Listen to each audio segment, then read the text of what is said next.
trying to say, oh, like peaceful protesting of this thing that's obviously bad. They're not even acknowledging that there needs to be change. There's something bad.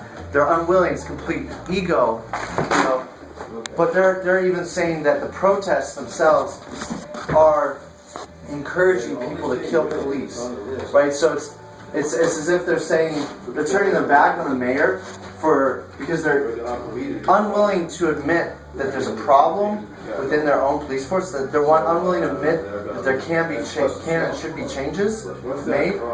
So then they're trying to say that the chief of police or the mayor saying that there needs to be changes within the police force, that they're blaming the mayor for this guy going and killing random police officers. And to me, it's just like, well, hey, there's a lot of crazy nuts, crazy wackos in our society that just lose it and go off on a killing spree, because they're upset about stuff. At least they're going and targeting police officers now instead of school children, right? Because before it was like they're killing school children.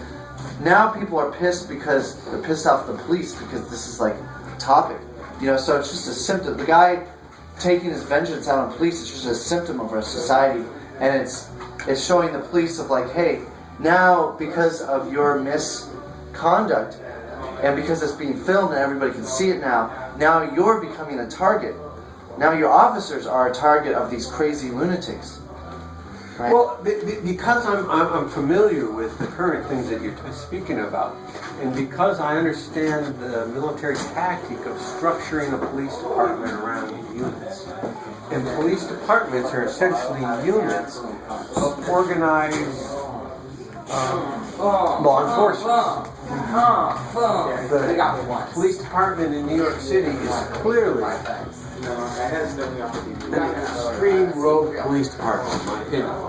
And because of their because of their involvement internationally with crime intelligence, they serve all over the world, from the Blanquio's Space Department. So this current event had a protest at a funeral.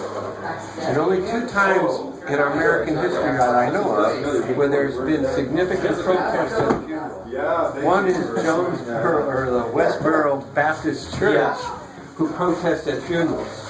These cops protested at a funeral. And because I'm an oath keeper, one took an oath to the Constitution, Americans that said it was foreign and domestic, and so the cops. I'm really intimately familiar with these units on a unit-by-unit basis. And the Tucson Police Department, unlike the New York City Police Department, collaborated with Occupy Tucson in a way that didn't bring discredit on their officers and didn't violate the civil liberties of the protesters in Tucson. We had 700 arrests in Tucson. That's the second highest protest arrests in the country behind New York. Only New York had more arrests than Tucson. Really? But because Tucson Chief of Police says, I have a law to enforce now when you stay in the park after 10:30. I have to enforce the law. But I don't have to violate your civil liberties. It's a protest. I understand that. We're going to let you go back in the park and give you a kiss.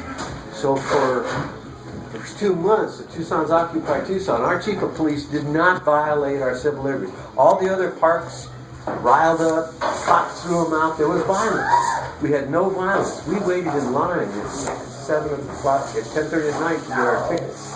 And he'd write us a ticket. So the reason I'm saying this is because Chief Villasenor, our police chief, was in Washington, D.C. last week with Obama and their solutions to the things that you're talking about. And certainly rogue the police departments, like in St. Louis, like in Berkeley, and believe it or not, against those protesters up there, are still a military-style unit.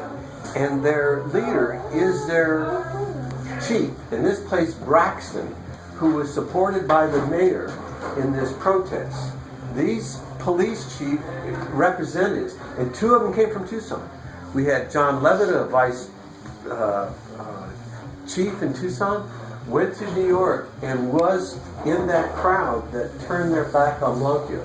Blanquio was an ass because he showed up an hour late to a funeral, and then he tried to use the bully pulpit, and the cops that were there just turned their backs on him. So that's how I understand the current event. And I appreciate satire. My God, what Colbert and Jon Stewart have done to bring sanity. Unfortunately, only the young generation is paying attention to them. But they're getting 90%, 80% of their news from them. So it's real important for me to connect with veterans and oath keepers, people who served and know that the Constitution is under attack.